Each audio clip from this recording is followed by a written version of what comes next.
It's not fair. Okay, we're talking about meaning, reflecting meaning. Okay. The client wringing their hands and looking worried. I thought we had a good marriage until my husband told me that he lost his job and had spent our family money on seeing call girls. I know, what a guy. We are very religious and want to put our marriage back together. And this is what the counselor says. I hear you value your marriage at the same time, and at the same time are shocked and worried about your husband's behavior. Is that right? And of course, that is correct. Counseling group member, I really enjoy spending time with the man I am dating, but my job is so demanding these days that I am feeling stressed and worried about getting anything done. And the practitioner says, it sounds like you really value time with George and also want to do a good job at work. The family member says, since Bob the father lost his job, it seems like we go from one stress to the next all the time. Okay. Hi, Wilson. It isn't like everyone is worried most of the time, not at all like it used to be. And the practitioner says, so the stress related to Bob being unemployed is affecting everyone. Sounds like you are longing for the fun times you used to have in your family. They're reflecting meaning here. Task group member, finishing this project is taking forever. I am sick of having to do so much extra work. I wonder if it's worth it. And the practitioner tells him, you sound frustrated and kind of discouraged too. It sounds like you wonder if the project is as important as you once thought. Is that right?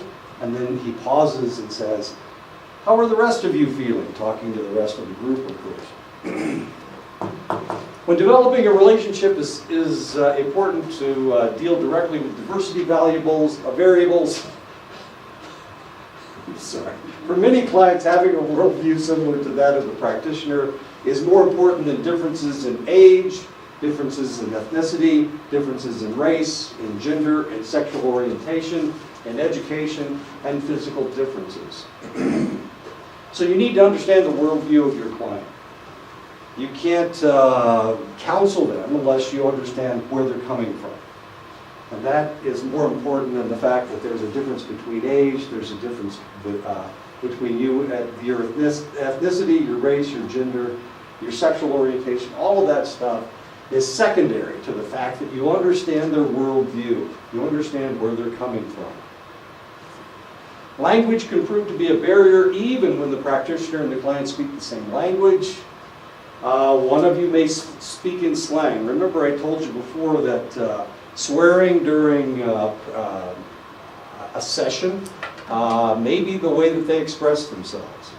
And if you don't allow them to express themselves, then they'll shut down. They won't talk to you. So this is something that you need to do. You need to allow them to speak in the language that they're comfortable with, or that they can show emotions with. And if that means swearing, then you have to allow that to happen. One may speak using a great deal of jargon, especially if they're teenagers, especially if they're British, if they're English. The English use a lot of jargon, and half of the jargon doesn't make any sense whatsoever. Everything rhymes. They use this rhyming language.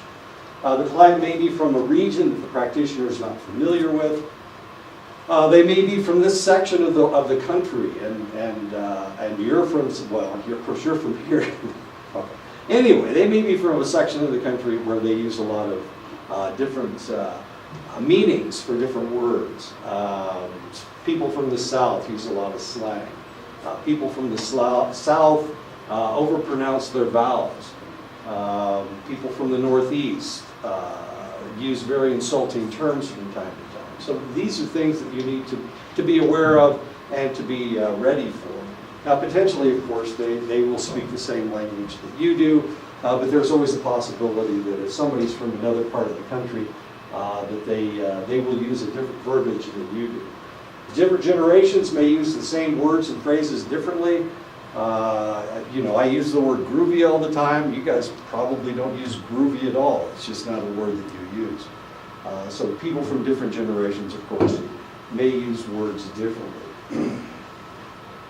People from the 1930s and 1940s used to talk about making love, and it was trying to romance somebody, but it didn't have anything to do with sex. It had to do with seduction, more seduction than sex. What else in the past? I don't know. I can't think of any words off the top of my head. I watch a lot of old movies, so I see a lot of things, a lot of interesting things. The people from the 50s and 60s and 70s were trying to create their own language.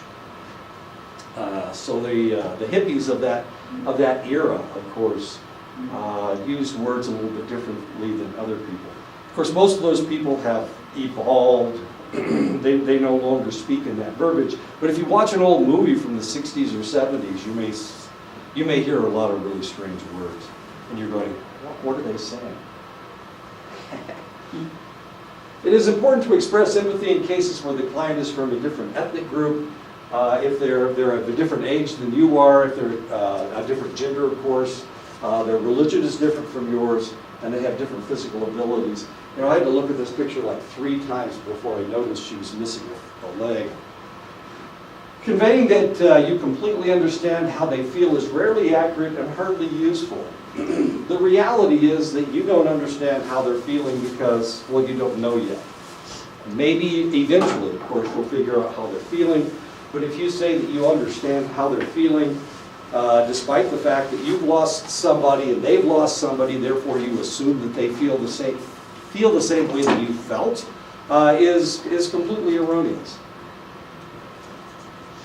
and totally inaccurate, and it really doesn't help anybody. So one of the things you need to do is not use this phrase. I know how you're feeling. No, you don't.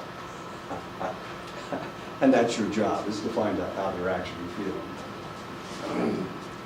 I lost my mother when I was 12. I understand what you're feeling. No. No, can't possibly be exactly the same thing. Over the weekend, I was grading. I know it doesn't seem like a grade at all, but over the weekend I was actually grading, not this class, but another class. And somebody was telling me about how traumatic it was losing their best friend. And I was thinking, you know, I've lost lots of best friends. And I wasn't traumatized at all. So yeah, I'm kind of a wholehearted bastard when it comes to losing to death.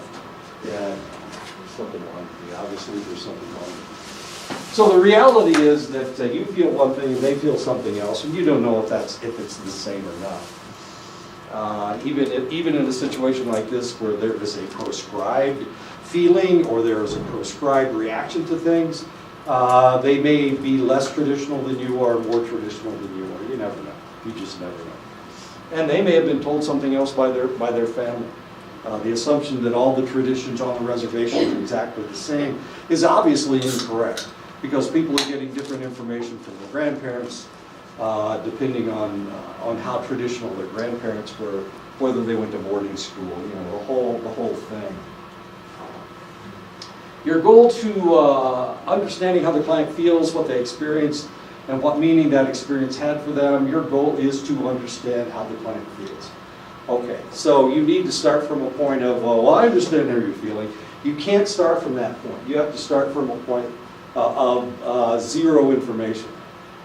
So you have no clue, despite the fact that they lost their parents. I told you the story of when my mother died, nobody cried. When my father died, nobody cried. Of course, that's not normal. That's just not the way things are done. Working in a cemetery, I worked in a cemetery for about 6 months. That was fascinating working in a cemetery. And where? A cemetery in Riverside National Cemetery in Riverside, California. It's the federal cemetery out there. While I was there, the Blue Angels, no, it wasn't Blue Angels, it was the Thunderbirds. they were practicing, and 5 of them crashed into the ground and killed and died. I know, Thunderbirds, who would have thought? And 3 of them were from Southern California. So we got there, we buried them, of course, because, well, they're national heroes. So yeah, we buried them. It was really kind of fascinating. The different religions and the way that the different religions handle, you know, funerals, it's really fascinating. Totally different from anything that happens here. I mean, you guys have your own rules and traditions and laws and whatnot, but Catholics do it one way, and Methodists do it another way, and Presbyterians do it another way, and Mormons do it another way. I mean, it's really kind of fascinating. We had a guy that was Filipino, and they were from a religious group that didn't bury their dead. They mummified them and put them up on a platform on the rocks. That's the way they did it. Of course, you can't do that in the United States. You can't mummify somebody and put them up someplace. So, but the deal was, and the way it worked for them was that they were overlooking the village. That was the idea. Okay. So when this guy died, and he was an elder in the community, when he died,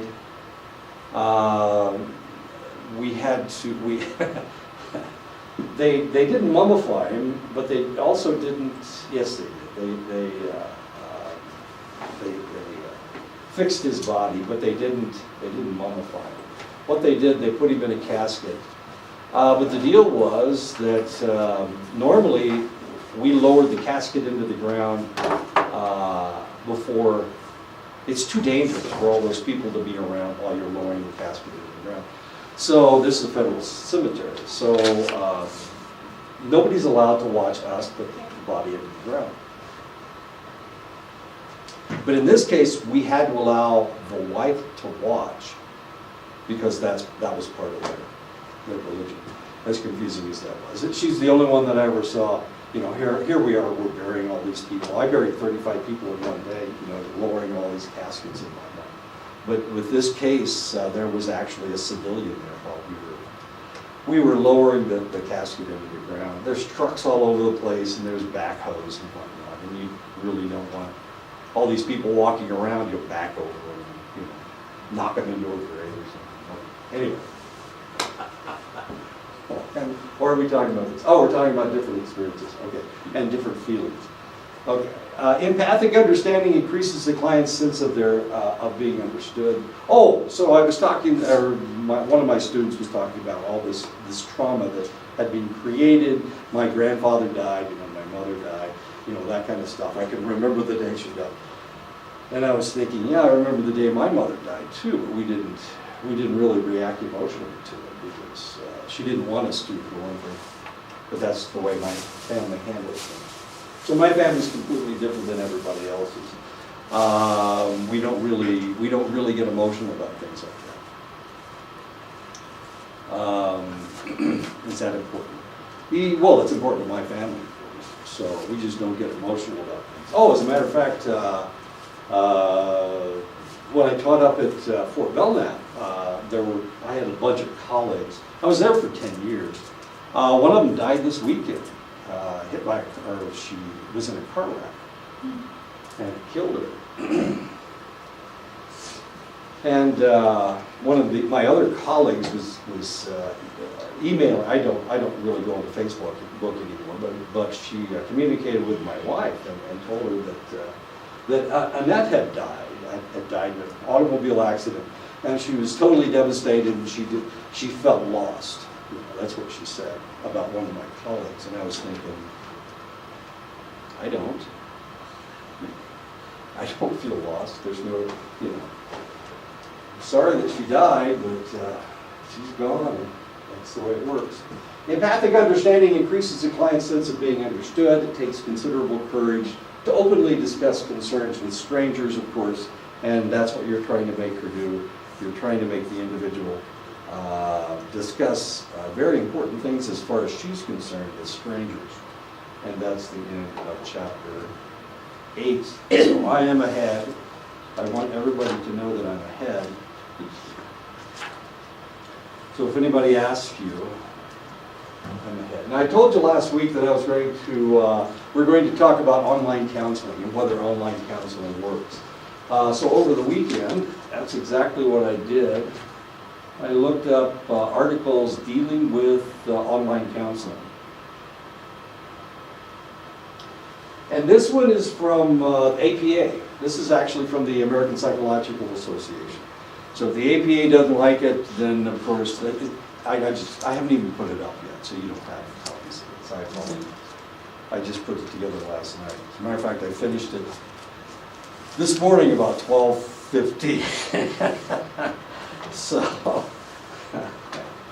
okay, but this is from the APA. Oh, it doesn't say the APA. Okay, this is from the APA. Telepsychology. Psychologists commonly refer to any therapy delivered by telecommunication tools as devices as telepsychology. Now you guys understand all this stuff better than I do. You've got cell phones, you've got iPads, you've got, I don't know what you've got, and I don't, Twitter and Skype, and I was, one of my students was talking about all the devices that they use. Well, I don't really use Facebook very much, but I use a lot of Snapchat and something, and I have no idea what they're talking about. I came to work this morning, forgot my cell phone. Edison, I missed you. I forgot my cell phone. Now, normally, of course, if you forget something so important as your cell phone, you'd run home and get it, since I just live like 5 minutes away. But I figured, what the hell, I'm not going to do anything with it anyway. I don't need my cell phone. Does anybody not have their cell phone? Cell phone, cell phone, cell phone, cell phone, cell phone. Everybody's got a cell phone. You don't have one, Joe? Oh, no, I didn't have one. But I forgot my cell phone today. Oh my God, I'm out of communication. What if somebody needs to get a hold of me? Well, only 3 people have it.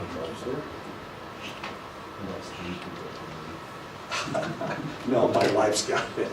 And she calls me on the phone from time to time. My daughter's got it, my son's got it. That's about it. Well, Sarah's got it, but I don't know. She's not going to bother me in class, is she? She's not going to harass me in class. Marius has got it. Marius has my cell phone number. So Marius is in Snowflake. I don't have to worry about Marius. He's 2 reservations away. He's got 2 Apache reservations between him and here. So I don't think he's going to give me a hard time. Anyway, okay, so you guys do this stuff all the time, Snapchat. There's just a ton of different ways to do this, and I have no clue how this is going to work. We're going to have to be interacting, counseling with our colleagues in, where is it? Tuba City, because they were going to be doing this, thank you. They were going to be doing this class in the classroom, but of course the other psychologists quit. So now we're going to have to do it online, and I don't know how we're going to have to do it. Maybe email, maybe Snapchat, I don't know, maybe Skype. But you guys are going to have to be intercommunicating with them. They're going to be communicating with you and practicing counseling online. Now this is a new thing, and there are a group of individuals that enjoy doing anything online. And those are the millennials. Of the millennials, there are at least 2 millennials in this room right now, born between 1990 and 2000. Yeah, it's you, Edison. You're one of my millennials. You may hear it called web therapy, phone therapy, text therapy, or online therapy. There's a lot of different ways to do this. I don't really understand texting because you have to use your thumbs, and okay, I don't understand all that. My wife promised me that when she comes to visit me this week that she's going to show me how to text and how to actually read my text messages, which I haven't figured out yet. But we'll figure it out. Anytime you're interacting with a psychologist using a website, a phone, or a mobile app, you could be taking part in telepsychology services. I don't understand the whole mobile app thing. We're certainly not going to make you buy an app. That would be silly, wouldn't it? Just for this class, that would be ridiculous. Technology can contribute to an evolution in how people receive psychotherapy or work with a psychologist. If you can imagine, of course, people are creating different persona online all the time. Potentially they have 4 or 5 different identities online. Some of these identities may be crazy, and in which case, or maybe the original persona is crazy and we need to deal with it. We need to do something about it. We need to see if we can help them. I've talked about the guy that shot up Las Vegas over and over and over again. They still don't seem to be able to figure out what the hell is going on with this guy. Obviously it was something. I mean, you don't buy that much stuff. You don't buy that many bullets. You don't buy that many weapons. He had, what, 43 weapons or something. He bought 33 in the last year. You don't do that unless something has really pissed you off. He had tens of thousands of rounds of ammunition. You don't do that unless you're really serious about hurting people. And of course, all of us wander around the world all the time. Potentially we get pissed off at somebody, but we don't want to kill them. Normally we don't want to kill them. And he wanted to kill as many people as he possibly could. How many rounds he shot in those 11 minutes he was firing his weapons? He was using a, what do they call that, a bump stock? Yeah, bump stock, which I'd never heard of until now. And now they're thinking about outlawing it. Evidently, it wasn't illegal until 2010 or something, and nobody had heard of it. But it's a device that you put on your weapon, and the recoil of the weapon actually refires the gun. I mean, and it sounds like an automatic weapon, and that's what he was doing. He was serious. He wanted to kill as many people as he could. There was something going on with this guy, but we haven't figured out what it is. I have a feeling he had some kind of pathological reclusiveness, and I imagine that they're going to come up with a brand new term in psychology referring to an individual that is not just a recluse, not just a hermit, but is an individual that it becomes a pathology, that he wants to be, not only wants to be alone, but he wants everybody else to die around him. And of course, we've seen recluses, all of our, psychologists don't even talk about this because we never get to talk to these people. We're the last people they've ever talked to. But this may be a new pathological structure of a technological society. I don't know. We'll see what happens. Researchers are taking great interest in telepsychology and telehealth, evaluating how well it works, especially compared to in-person, in-office psychotherapy sessions. So does it work the same? That's what we need to determine. And of course, this is from the APA, the American Psychological Association, and we're going to get a lot of good information as far as they're concerned. But much like the technology, the research is still new, and there is a lot of science that science doesn't yet know. So we're still looking at it. We still don't know. There are a few points to consider before signing up for any services that are offered exclusively online or by telephone, and these are some of the things that you need to think about. Why do people like web therapy? Because it can be convenient, is one of the reasons. Online therapy can take less time away from the office or your workday or worry about traffic. No need to travel miles to meet up with your psychologist. Dial a number or log into a site, and the session can happen wherever you are comfortable. And of course, one of the things that they try to do for individuals is make them comfortable when you go into their office. So as long as you're comfortable, potentially you can have a productive session. Compared to traditional in-person therapy, it can sometimes appear less expensive. Some apps will advertise pricing that provides unlimited use for a weekly or a monthly fee. or the online session may seem significantly lower than in-office visits. If you're not interested in using health insurance for psychotherapy, this can be a benefit, of course. Most insurance companies will not pay for online psychotherapy, however, so that's something to think about. Would this work on the reservation? Online therapy? Somewhat not. Because some parts have no services. Okay. So would it work? It might, yeah. Well, I mean, For there's, some, yes. right, well, we've got Kienta, we've got Ganado, we've got Tuba City, and every place is so far apart. That's the biggest problem that we have. So potentially this could work.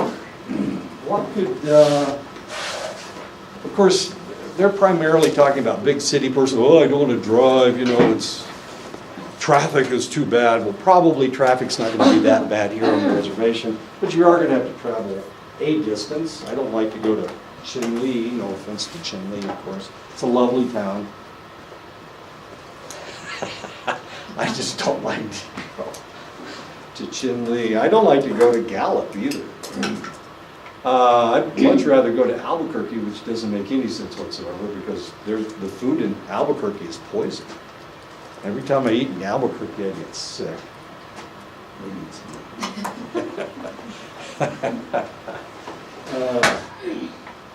I don't know. So do you think this could work here?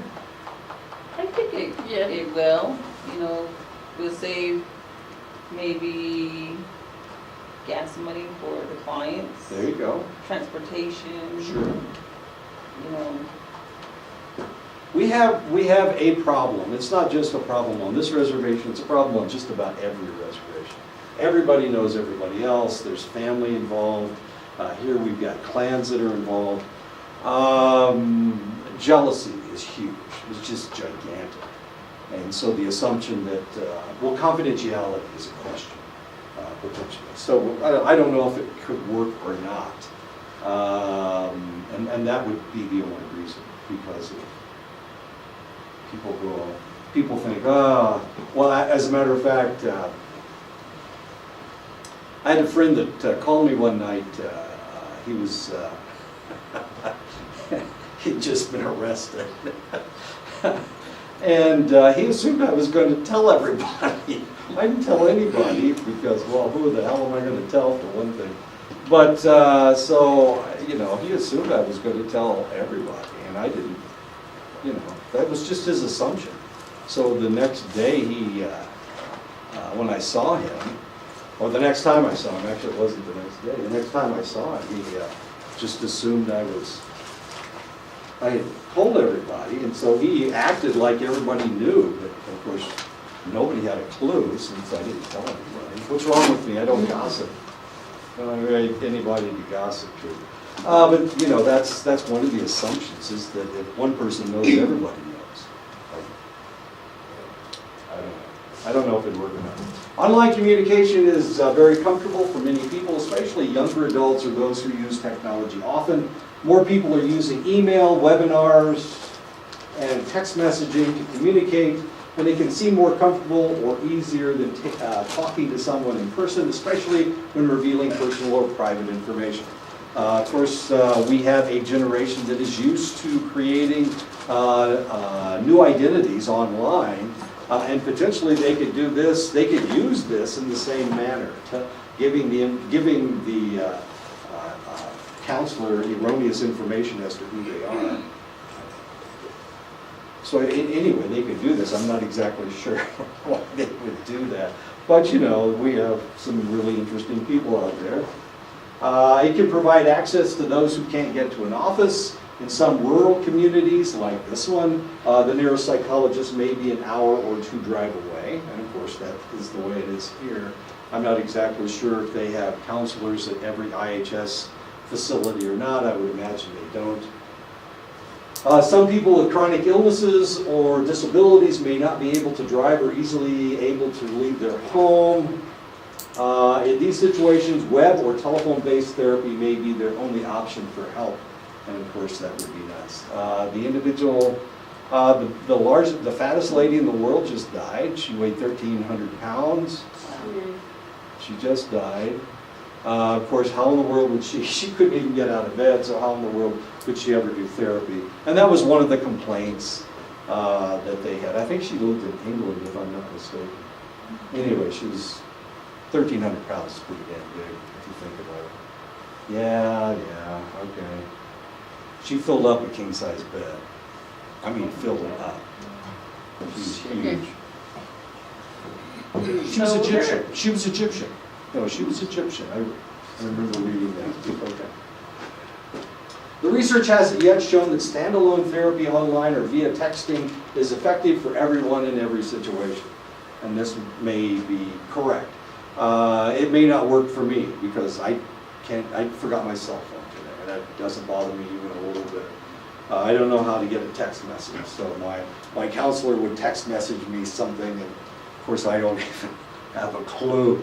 Why is my phone making that funny noise? What's going on? Anyway, so it wouldn't work on some people. Look, this guy's got the same coat on that I do. That's exciting. Some sites advertise that they offer therapy, but those claims may be misleading or false. For example, the people behind the apps may not be licensed or qualified to provide therapy. You don't know who they are. You can't see their diploma. They may have somebody else's diploma. They may be using somebody else's office. You never know how these things work. Licenses are granted to each state with their own laws and rules, much like each state determines which residents must know what they must know to earn a driver's license. But unlike driver's licenses, which allow you to legally operate a car in all states, a healthcare provider is limited to providing services in the state in which they are licensed. So you will be licensed. If all of you become counselors, then you will be licensed either in this state or New Mexico or whatever. The probability is that you will not go into California and become a licensed practitioner. The licensing is much more strict in California than it is here. It may be easier for you to be licensed in New Mexico. New Mexico has Albuquerque and Santa Fe, and that's about it. Arizona has Phoenix and Tucson and Flagstaff, which are relatively large cities. It has a large snowbird population, old people coming down from the north. So for that reason,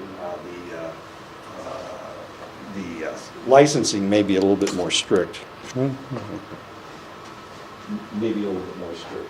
The provider must be licensed in the jurisdiction where they are located, and making that determination may be difficult to do if you don't know where he or she is physically located.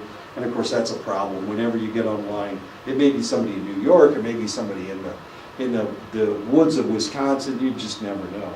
The probability that they're licensed wherever you are is fairly remote, relatively remote.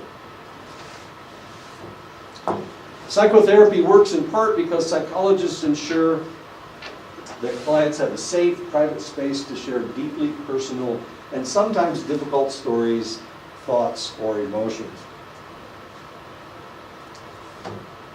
What happens and is said in a therapy office stays there with the exception of a few situations.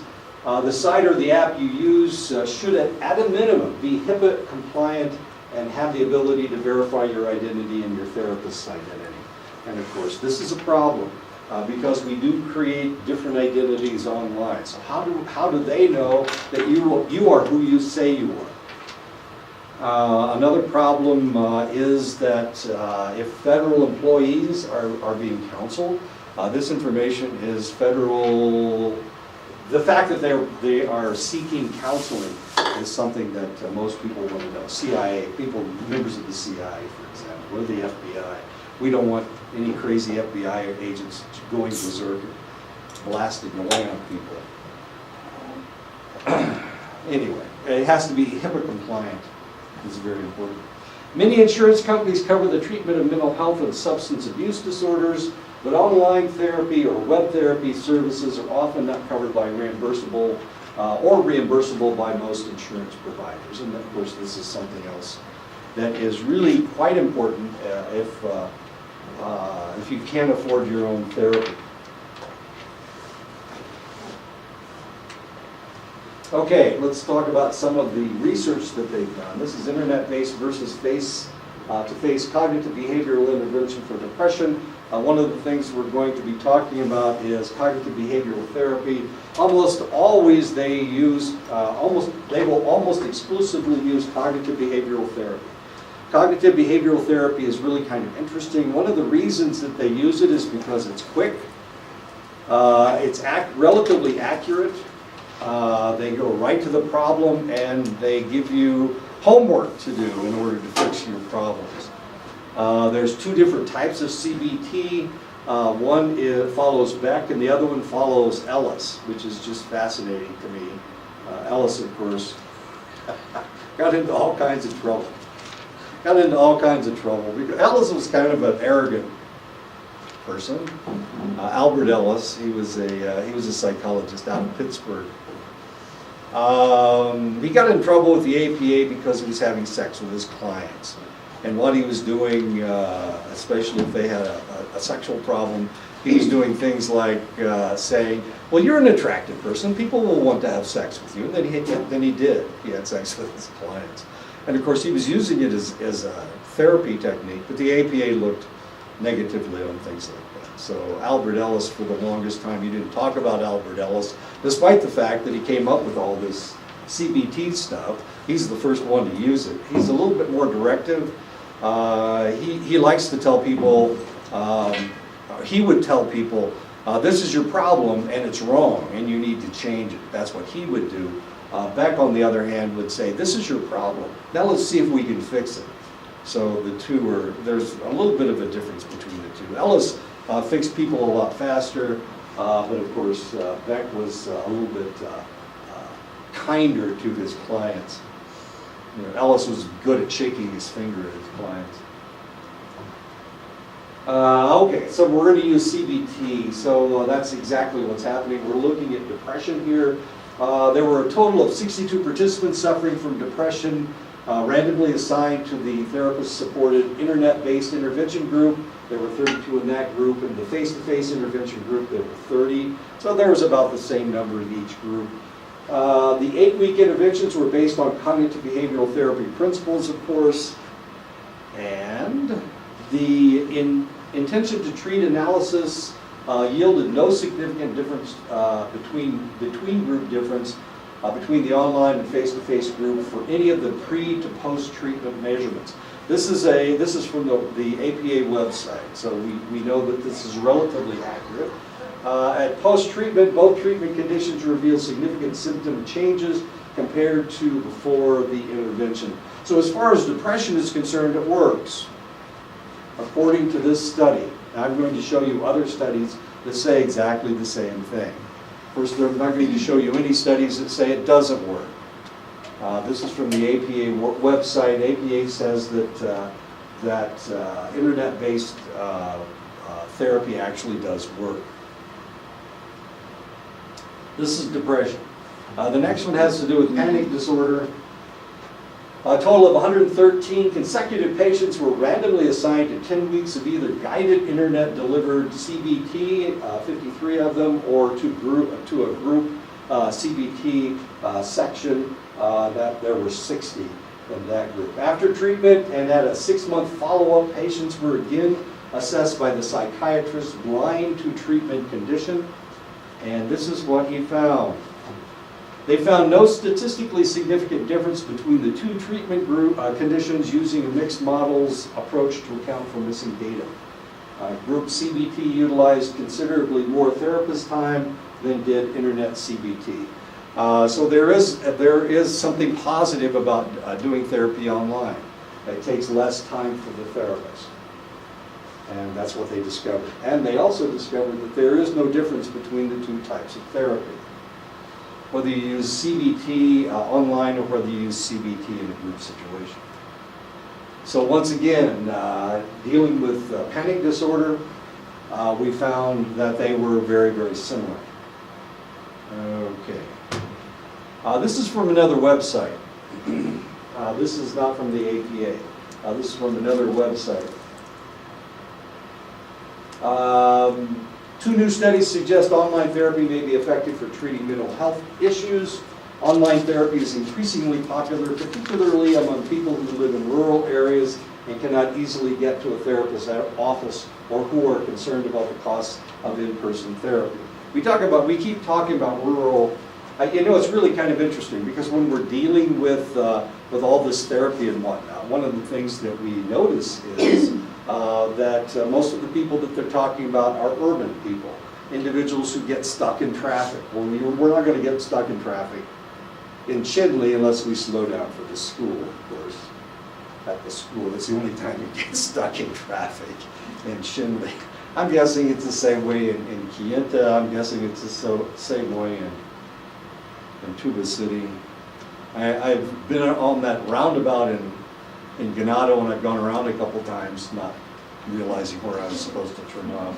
But other than that, except for the roundabout in Ganado, I don't see any problems on the reservation as far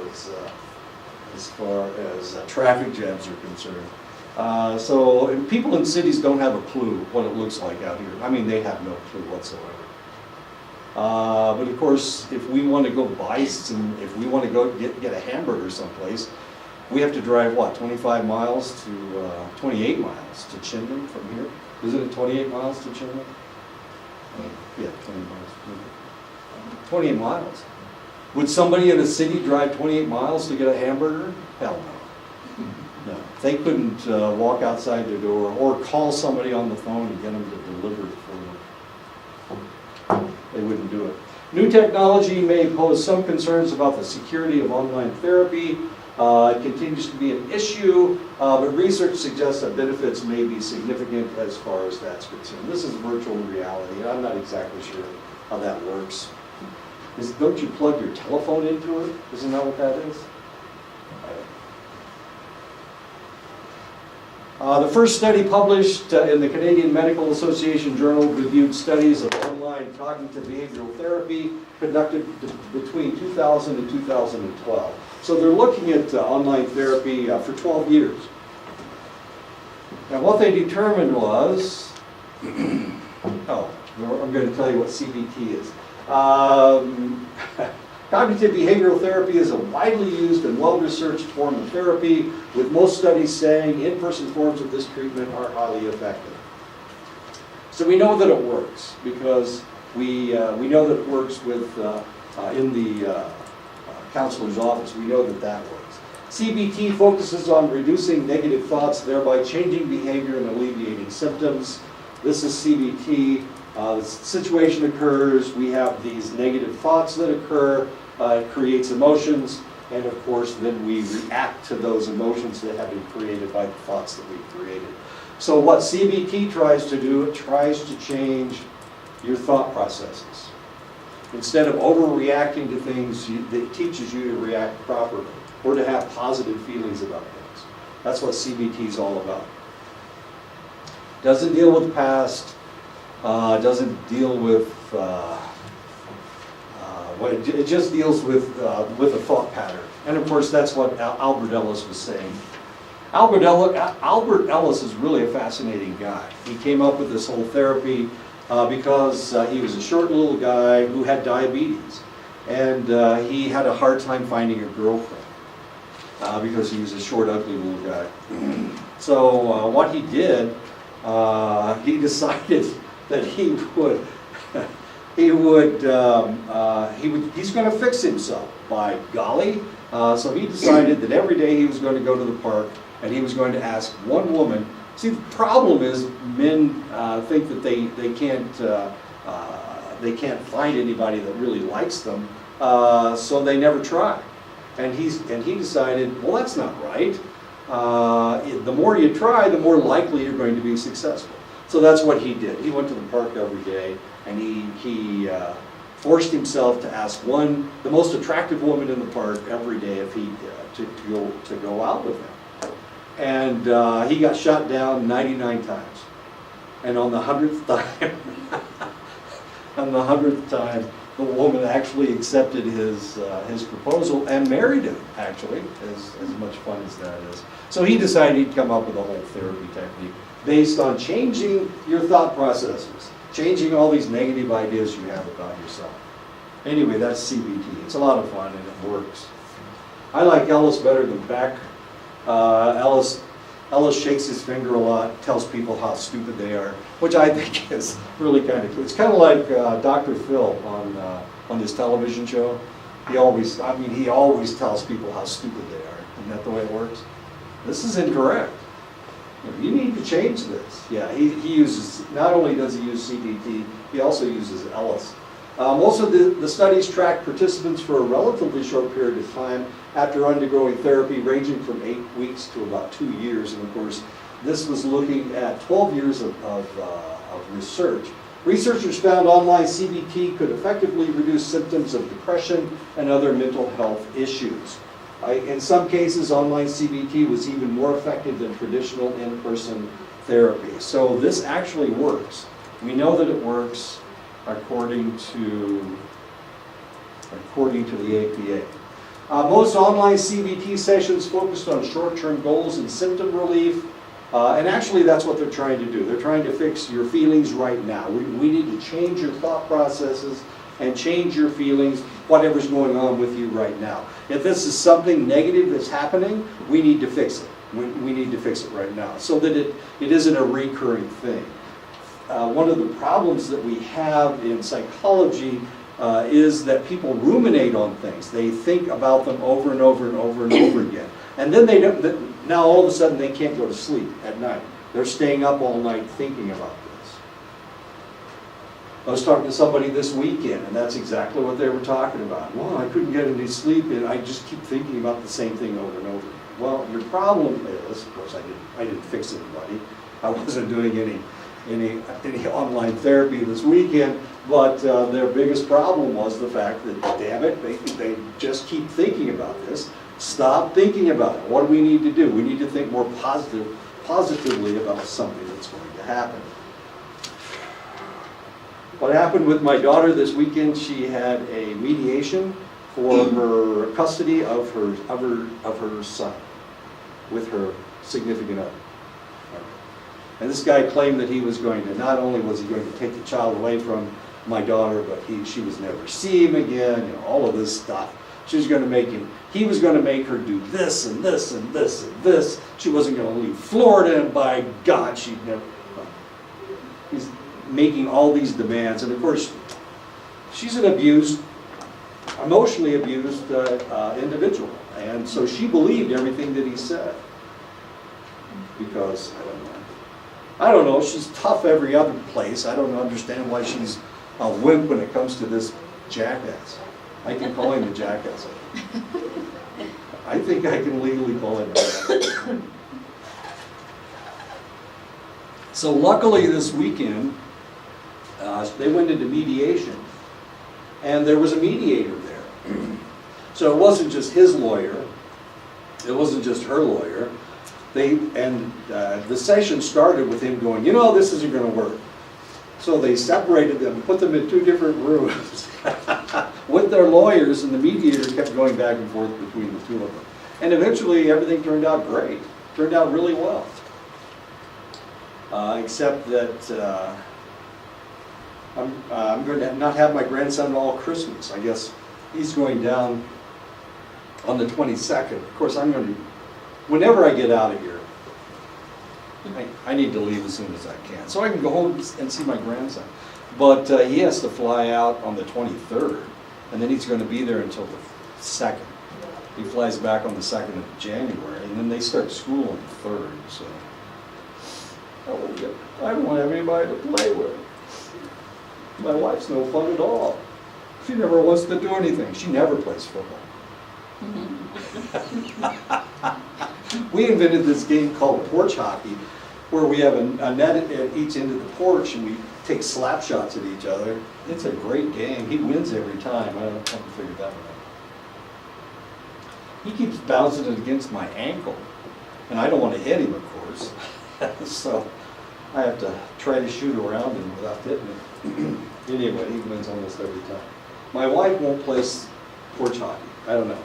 She's just boring, I guess. Because the studies did not track participants for an extended period of time, the researchers do not know if the symptoms were permanently alleviated. And of course, In very few therapies are the symptoms permanently alleviated.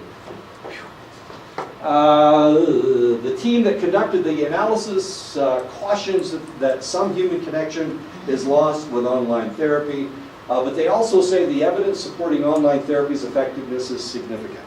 Okay, so we know it works. We know that it works. This is another website. The APA has said that it works. This is another website. They're saying exactly the same thing. That all of the research seems to indicate that online therapy works. And maybe it may be better in a situation like this. Potentially it's better. People don't have to travel, they don't have to make an appointment. Well, they do have to make an appointment, but the appointment, it's not like if you break the appointment, all of us, and they have to pay for all the gasoline to travel from Chinle to Saley or whatever, or to the city to Kent or whatever. So it's a totally different situation. It may actually work better here. It actually may work better because there is anonymous therapy taking place rather than, well, and of course if you can't see them, then you don't go, wait a minute, don't I know your cousin or something? I know your cousin, I went to high school with your cousin. Another study is published in the Journal of the American Medical Association Psychiatry, looked at how online therapy affects the well-being of new doctors. Young doctors often work long hours, including nights and weekends, and the stress of those long shifts can lead to mental health issues such as depression and suicidal thoughts. So they were looking at suicidal thoughts. Very, very common. These people are really heavily fatigued. Not only that, but a lot of these individuals are, let's see, I can't even, it's not really fair to say they all have Asperger's syndrome. The interaction that they have with other humans is limited. Can I say that? If you've ever been around these individuals, then they're funny. They are so weird. Doctors, June and Christmas. Anyway, okay, so suicidal thoughts is not that uncommon, especially since they're working 80-hour work weeks. One previous study found that suicidal thoughts increased fourfold during medical residency when they are working those 80-hour shifts. Fourfold. Researchers looked at 200 first-year medical residents working 80-hour weeks and overnight shifts. Compared to doctors who received no online therapy, doctors who received 4 30-minute online sessions before beginning the residency had fewer suicidal thoughts. Because the sessions were delivered online, researchers say it might be possible to provide such treatment to other doctors while still keeping costs low. Like that's important as far as doctors are concerned. But one of the things that we discovered, of course this is the Journal of American Medical Association. So the docs are very receptive to this type of therapy. So, you know, this may be the wave of the future, especially with millennials that don't like to do anything that's not online anyway. The reality is that most of these individuals, it's hard to get them off their computers or off their telephones. I have them in class all the time, no offense to all the people in the room, of course. But one of the things that I notice is they check their telephones a lot. The figure that I saw was 85 times a day, which seems like a lot since I never checked my telephone ever. I don't even have my telephone today, so it's this is something that may work with these guys. They are so used to being online. Not only that, they play video games online. They do almost everything. Their personality is almost stuck online. You can watch them walk down the hallway with someone checking their phone rather than talking to the guy right beside them. And half the time, what they're checking is the fact that this guy texted them about 5 minutes ago. I know, that drives me crazy. And then they'll text back. Why don't you just talk to the guy standing right beside you? I don't know. I don't know. So this may be a wave of the future. This may be something really important, Snapchat or whatever. Obviously, we're having problems with, some people are having problems with President Trump's tweets. Is that Snapchat? No? That's Twitter. It's Twitter, okay. Okay. Some people have problems with that, but not the millennials. The millennials seem to be okay with the whole mess. Okay, so there you go. Online therapy really does work. We're going to be doing some online therapy with our colleagues in Tuba City. You guys really don't need we also need the face-to-face. So you guys will be doing face-to-face therapy with each other and then using the online to work with your colleagues in your cohorts in Tuba City. So we'll see if this thing works. Obviously, online is the wave of the future, and especially with all the crazy millennials that stand beside somebody texting them like, look how fast my thumb's moving. I'm starting to get carpal tunnel from all the twittering that I'm doing, or texting or whatever. I don't understand. Okay, well, we've got about 20 minutes left. So let's go ahead and start chapter 10. We'll start counseling probably, I need to get all this stuff accumulated and put it online to give you guys access to each other's histories. So I need the histories in by next week.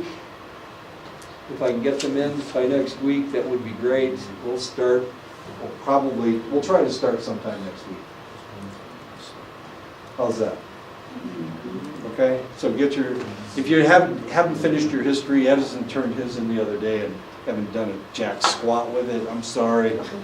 I know, I need to get myself moving here. I got so much, and this is midterm week, so good luck with all your midterms and whatnot.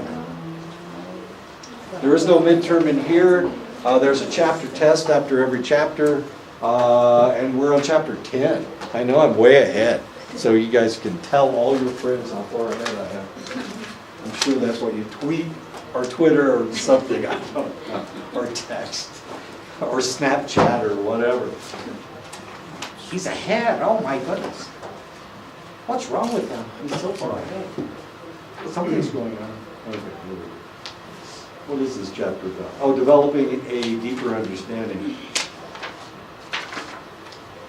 Yeah, let's start with slide 6. In ordinary conversation, people often communicate in verbal shorthand, only discussing topics in a superficial way.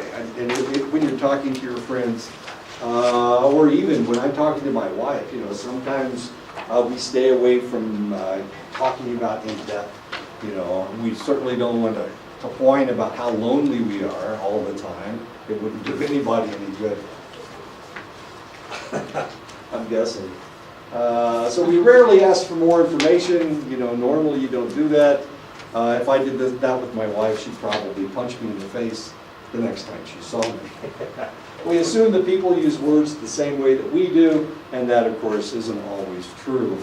Not everybody uses words the same. It is important for practitioners to listen for gaps in information. Notice points and words that are not clear. Ask about how conclusions are reached. Sometimes when you get as old as I am, sometimes you just can't think of words. I was in a meeting the other day, and it was a young lady, and she couldn't think of the word flout. She was trying to find the word clout. Actually, she was trying to find the word clout in her mind, and she couldn't come up with it. She started using, she said it starts with an F. Is it flout? And of course at that, it was one of those tip of the tongue things. And of course, eventually I came up with the word clout instead of flout. It is important for practitioners to listen for gaps in the information. Okay. Notice points and words that are not clear. Ask about how conclusions are reached. How'd you come up with that conclusion? These are important things as far as you're concerned. If you do this with your friends, they'll probably not be your friends anymore and punch you in the nose. I understand you're feeling depressed. What is depression like for you? And of course, we've talked about depression, and not everybody reacts exactly the same to depression.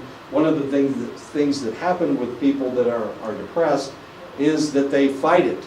And for that reason, a lot of times their reaction to it, it can be, they can curl up in a ball, they can go to the gym. If they're a male, they'll probably punch something. The anger is a way to fight depression. Does that actually work? Can you actually punch your way out of being depressed anymore? Does that work? Can that possibly work? Yeah, because it raises your testosterone level. So if you get in a fight, a lot of times that's what will happen. My brother came back from Vietnam. He was okay as long as he was in the military, but as soon as he got out of the military, he got depressed. So how in the world did he ever fight his depression? He did exactly that. He would go into a bar and he would start a bar fight. And he always won because he cheated. But then again, he had just come back from Vietnam, where if you get in a fight, you either cheat or lose, and and losing is dying. So he was really good at it, and he would cheat, and that's okay because at least he survived. Other people are going, and he's kicking them in the testicles, that kind of thing. Anyway, so everybody fights depression or works on depression differently. And that's one of the reasons why you need to ask the individual, what is depression like for you? What do you feel? When I get depressed, and I haven't been depressed very much because I've got a fairly high serotonin level, but it's a gray cloud. It's a gray cloud, and I feel like I can't get out of bed.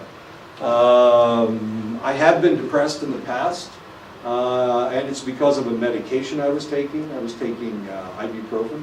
And ibuprofen makes me depressed. It's the oddest thing in the world. It doesn't happen to everybody. For some reason, it lowers my serotonin level. So I can't take ibuprofen or I will get depressed. It doesn't take very much. It only takes a couple dosages. And man, I'm flat on the ground, crawling around like a snake. It's that bad. But it's a gray cloud as far as I'm concerned. I exercise a lot. I did before started working here. I exercise a lot. Anyway, okay, so we need to discover what depression is like for that select individual. It's not the same for everybody. If they're crying, they're not depressed. Crying is sadness. When you're depressed, you're usually too unhappy to be able to cry. So this is really kind of a interesting situation. I hear that you are concerned about your children's behavior. Can you give me some examples, of course, on what they're doing that makes you crazy? My dogs were wrestling around my feet last night and pulling the cord out of off my computer. And I got angry with them, and I was thinking, what if these were kids? Would I be reacting the same way if these were children instead of dogs? It's possible to push a dog away, but you're not going to do that with a child. So what are some examples of your children's bad behavior, or the behavior that you're worried about? My grandson is the cutest kid in the whole wide world. He's so cute. Well, I told you yesterday, when he was flying back, the stewardesses took him up to the cockpit in flight, which is against the law. I don't understand why they did. But he's so cute. I mean, he just drives everybody crazy. My wife said he was acting spoiled the other day. He didn't want to get on the plane, so he wouldn't put his shoes on, and he sat down and pouted. He put his hands under his chin like this. I haven't figured that one out yet. But he was doing all these really negative things, but he was so cute, nobody could really react to him negatively. I don't know where he's picking up this stuff. Obviously not for me, since I'm not around. I noticed that several people in the group are looking at the floor. Will one of you share what you are feeling? And of course, this is a group therapy, and we're looking for deeper understanding.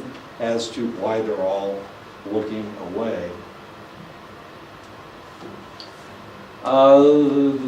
When behaviors, feelings, experiences, and the nature of the problem, challenge, or situation are clear than changing noise. Oh, if you understand the problem, the challenges, or the situation, if you can make that clear, then it's easier to understand what's going on. The meaning of words and body language can be explored. The basis of conclusions can be enlightening. Using questions to expand and clarify is important in families and groups. A lot of times when you're doing family therapy or group therapy, the problem is that individuals are not responding to each other. So you need to ask them questions. And sometimes it is taboo to ask questions in a family setting. Only the father gets to ask questions and whatnot. So the children aren't allowed to talk. So of course that's one of the things that you need to clarify when you are in a family setting, in doing family therapy. So you need to seek deeper understanding, and the only way you can do that is by asking questions. I know why when I'm in a room, people ignore me. The elephant in the room, you get it, it's a joke. Okay, anyway, yeah, I know, nobody likes to be ignored. Has anybody ever been shunned? You've been in a situation where you were shunned? When I was in college, I did something and they shunned me. I was shunned by the whole school. It was really kind of odd. I was socially ostracized, officially socially ostracized. So I couldn't go to an official function. So they didn't invite me to all these official functions. So other people were going to dinners and whatnot. I couldn't go. They wouldn't let me go. It was really kind of odd. And that was okay until I started running track, and I was one of the stars of the team. They couldn't hold their awards dinner on campus because otherwise I couldn't go. So they had to hold their awards dinners off campus.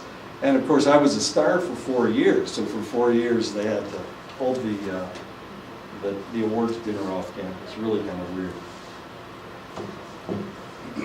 I was never invited, but if I went, they didn't. It's not like they shut it down or kicked me out or something. It's really kind of weird. It's like I didn't exist, and so people would ignore me. To this day, it's going on at my college. I was socially ostracized 45 years ago, and my picture still doesn't appear anywhere. I know, it's really kind of weird. They took a picture of my group, and I was standing right in the middle of the group. So what they had to do, they had to shift it over to the side so I wouldn't appear in the picture. I'll show you that picture sometime. It's really kind of fascinating. Clarifying questions. You said you said your mom doesn't like you. Will you tell me what makes you think that your mom doesn't like you? First, all children think that their mothers don't like them because they yell at them all the time. And it's true, most mothers don't like their children. Is that the way it works? No?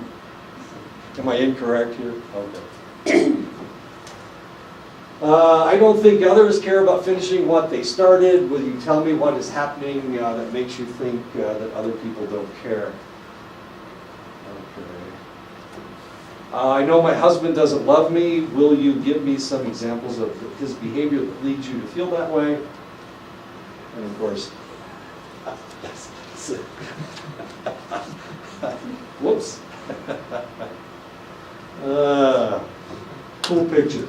Clients must be willing to explore more deeply. Clients must feel comfortable and safe.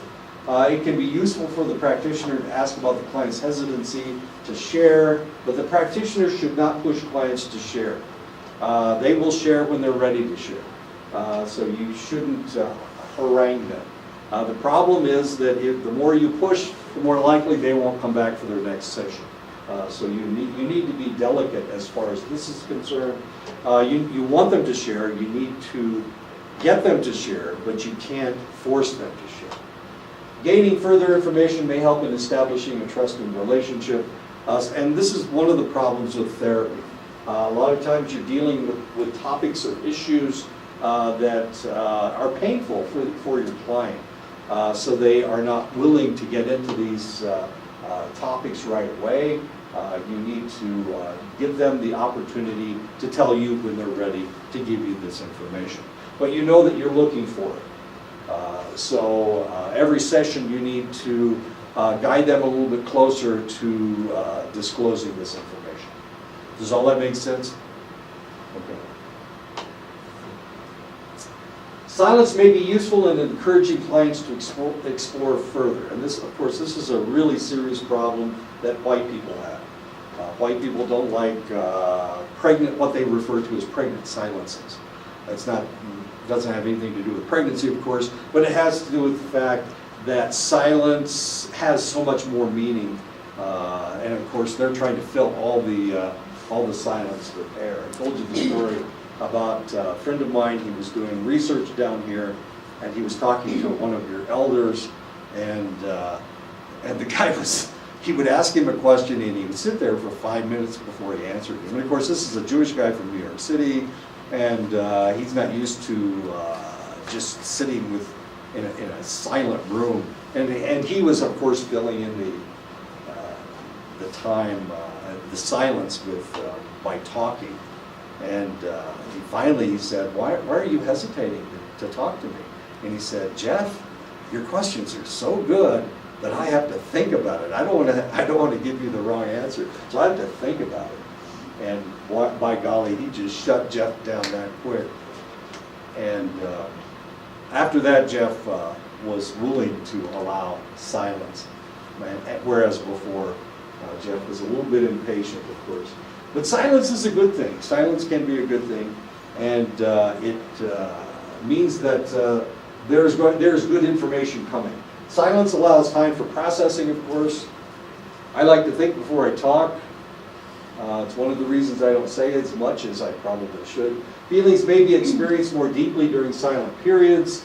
The more intense the feelings, the more silent time may be needed to experience them. Some people need more silent time to process their thoughts and feelings than other individuals, of course.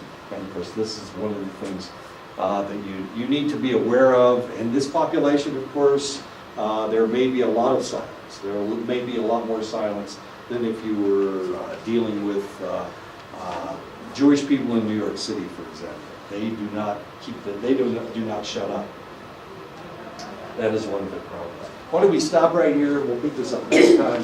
One of the reasons I'm able to lecture without hesitation